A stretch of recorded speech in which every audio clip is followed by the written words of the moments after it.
உங்க கையில குடுக்கறது வெறும் பிட் நோட்டீஸ் மட்டும் இல்ல, நம்ம தலைமுறையோட எதிர்காலம். எல்லாரையும் பொறுத்த வரைக்கும் ஆல்கஹால்ன்றது சந்தோஷத்துலயும் சோகத்திலயும் நம்ம குடிச்சு போதை ஏத்திக்கிற ஒரு சாதாரண விஷயமா தான் பாக்குறோம்.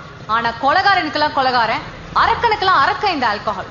இந்த மதுவால நம்ம நாட்டுல 1 மணி நேரத்துக்கு ஒருத்தர் செத்துக்கிட்டே இருக்கான். சராசரி வருஷத்துக்கு 2,60,000 பேர்.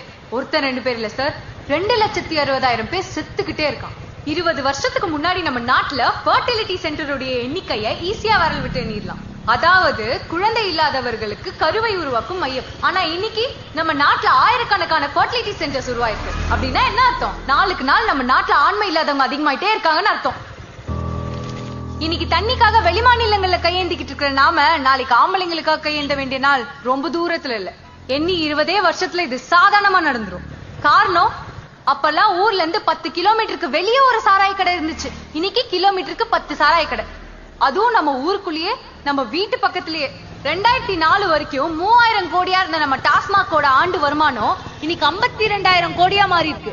அதாவது குடிக்கிறவனோட எண்ணிக்கை 18 மடங்கு அதிகமா இருக்கு.